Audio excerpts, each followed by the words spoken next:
Skinner का क्रिया प्रसूत अनुबंधन का सिद्धांत से पहला एक बारीकी से क्वेश्चन पूछ लेता है कि स्किनर का क्रिया प्रसूत यानी क्रिया प्रसूत अनुबंधन, क्वेश्चन में डायरेक्ट पूछेगा कि क्रिया प्रसूत अनुबंधन का सिद्धांत किस मनोवैज्ञानिक ने दिया है, तो वहां पर आंसर हो जाएगा स्किनर हो जाएगा। यहां पर अगर मैं बात करूं कि बच्चों के जहन में क्वेश्चन आता होगा कि क्रिया प्रसूत का नियम यानी क्रिया प्रसूत का मतलब क्या होता है, तो समझिए क्रिया प्रसूत का जो मतलब होता है, जो आजकल किताबों में नहीं मिलेगा और ना ही आपको कोई बता पाएगा। मानव एवं जानवरों की ऐच्छिक क्रियाएं, जो मनुष्य जैसे हम हैं आप हैं अपनी रोजाना की दिनचर्या में चीजों को करते हैं, कोई दिनचर्या में ऐसी चीज जो हमेशा करते हैं, यानी मनुष्य जो भी कार्य करता है, जो भी ऐच्छिक क्रियाएं करता है, या प्राणी या कोई जीव जंतु जो भी कार्य करता है उसी को क्रिया प्रसूत कहते हैं। ये चीज आपके दिमाग में बैठ जानी है। अब आप कहोगे सर मजा आ गया, क्रिया प्रसूत मुझे समझ में आ गया। अब बात आती है दूसरा क्वेश्चन, यहाँ पर ये पूछ सकता है कि यसार थ्योरी किसने दिया है, तो यसार थ्योरी भी भैया किसने दिया है, यसार थ्योरी भी दिया है स्किनर ने दिया है। अब 2 पॉइंट आपको और लिखने हैं। क्वेश्चन में ये पूछ सकता है कि जो स्किनर का क्रिया प्रसूत नियम है वो किसके आधार पर है, किसका जो है किसके समकालीन है, या कह सकते हैं कि किसके ऊपर आधारित है। तो सबसे पहला पॉइंट लिखेंगे कि इस सिद्धांत का प्रतिपादन अमेरिका के हार्वर्ड विश्वविद्यालय के प्रोफेसर बीएफ स्किनर ने 1938 में किया। दोस्तों सबसे पहली बात तो आ सकती है कि स्किनर कहाँ के मनोवैज्ञानिक है, जो हर बार एग्जाम में पूछा गया है, ये विश्वास मानिएगा। स्किनर अमेरिका के हैं, ये आपको बात माननी पड़ेगी, याद रखनी पड़ेगी। कब किया है, 1938 में किया है। ठीक है, यह सिद्धांत किस पर आधारित है, थॉर्नडाइक के प्रभाव के नियम पर आधारित है। थॉर्नडाइक का सिद्धांत नहीं पढ़ा है तो पढ़ लीजिएगा, जिसमें मुख्य नियम में 3 थे, अभ्यास, तत्परता और प्रभाव। स्किनर के क्रिया प्रसूत अनुबंधन सिद्धांत को किन किन नामों से जानते हैं, जरा इसको देख लीजिएगा। स्किनर का क्रिया प्रसूत अनुबंधन का जो सिद्धांत है वो आरएस थ्योरी के नाम से जाना जाता है, जबकि आपको मैं बता देता हूं आपकी जो है मेमोरी के लिए, यसार सिद्धांत दिया है मिस्टर थॉर्नडाइक ने दिया है, जबकि आरएस थ्योरी अगर पूछ ले तो थ्योरी दी है क्रिया प्रसूत के जन्मदाता स्किनर ने। दोनों में फर्क है। थॉर्नडाइक ये कहते हैं कि हमारे लिए यस इंपॉर्टेंट है, स्टिमुलस इंपॉर्टेंट है, यानी उद्दीपक इंपॉर्टेंट है, लेकिन स्किनर कहते हैं मेरे लिए स्टिमुलस बाद में, मेरे लिए सबसे पहले रेनफोर्समेंट यानी पुनर्वलन इंपॉर्टेंट है। इस आर का मतलब है रेनफोर्समेंट, मैं आगे बताऊंगा, जिसका मतलब होता है पुनर्वलन। तो इसलिए आपको याद रखना है कि स्किनर का जो सिद्धांत है वो आरएस थ्योरी के नाम से भी जाना जाता है। स्किनर का जो सिद्धांत है वो कार्यात्मक प्रतिबद्धता का सिद्धांत भी है। स्किनर का सिद्धांत है सक्रिय अनुबंधन, जो सबसे ज्यादा बार पूछा गया है। इस सक्रिय अनुबंधन का सिद्धांत किसने दिया है, स्किनर का सिद्धांत अभिक्रमित अनुदेशन के सिद्धांत से भी जाना जाता है। और ये दोस्तों सेकेंड ज्यादा यानी सबसे द्वितीय दूसरा ऐसा क्वेश्चन है जो सबसे ज्यादा यानी इसके बाद ये सबसे ज्यादा क्वेश्चन पूछा जाता है कि नैमित्तिक अनुबंधन का सिद्धांत किसने दिया है, तो वो भी स्किनर ने दिया है। क्वेश्चन जो बनेंगे वो ऐसे बनेंगे, कहता है ये बताओ कि आर टाइप की थ्योरी का सिद्धांत किसने दिया है, यहाँ आर टाइप कर लेना।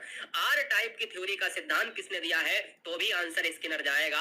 आरएस थ्योरी किसने दिया है, तो भी आंसर स्किनर जाएगा। क्यों, क्योंकि अभी तो मैंने बताया था कि इन्होंने आर रेनफोर्समेंट को इंपॉर्टेंट बताया है, इसीलिए इन सिद्धांत को आर टाइप का सिद्धांत कहा जाता है।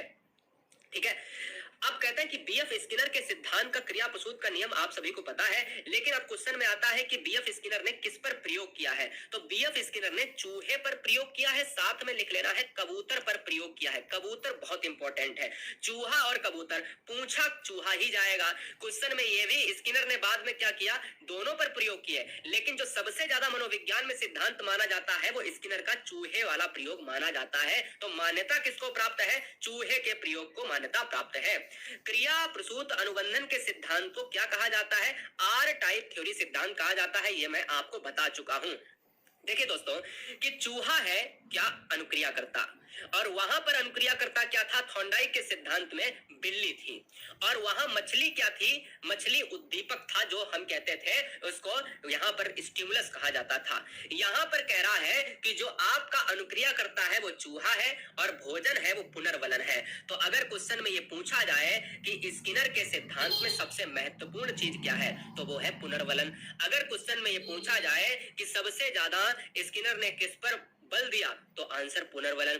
अगर क्वेश्चन में तीसरे तरीके से ये पूछा जाए कि पुनर्वलन पर सबसे ज्यादा स्किनर ने किस पर बल दिया, तो आंसर पुनर्वलन। अगर क्वेश्चन में तीसरे तरीके से ये पूछा जाए कि पुनर्वलन पर सबसे ज्यादा जोर किसने दिया, तो भी आंसर स्किनर जाएगा। पुनर्वलन क्या है, अब बात यहां पर आ जाती है मेरे लाल।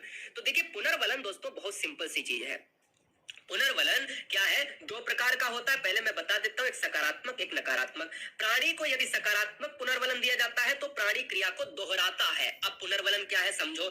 चूहा दोस्तों ये है, और चूहा ये है, यहाँ पर एक लीवर लगा है, और चूहा जैसे ही लीवर को दबाता है वैसे ही उसको खाने को भोजन मिलता है। जैसे ही चूहा, देखिए यहाँ पर क्या है, एक पेटी बनी हुई है, उसमें खाना है चूहे का। जैसे ही वो चटकनी दबाएगा या यहाँ पर क्या, यहाँ पर स्विच को दबाएगा या उसका पैर यहाँ पर पड़ेगा, उसको तुरंत एक बार खाना मिलेगा, फिर पड़ेगा तुरंत खाना मिलेगा। लेकिन अगर यह अपना पैर उल्टा दबा दे, यानी इस लीवर को उल्टा जो है दबा देता है, तो इसका पैर, इसके पैर में चोट लग जाए तो दोस्तों दोबारा वो नहीं जाएगा, दोबारा नहीं जाएगा। क्योंकि अगर खाना मिलेगा तो ये उसको पता हो गया कि यहाँ से खाना मिलता है। अगर उसके चोट लग गई तो उसको पता हो गया कि यहाँ चोट वाली भैया, यहाँ भावई है, यहाँ भावई फट जाएगी, इसलिए यहाँ पर आपको नहीं जाना है। इसीलिए सकारात्मक पुनर्वलन वो है जब वह क्रिया को दोहराएगा, जब उसको पॉजिटिव रिजल्ट मिलेगा।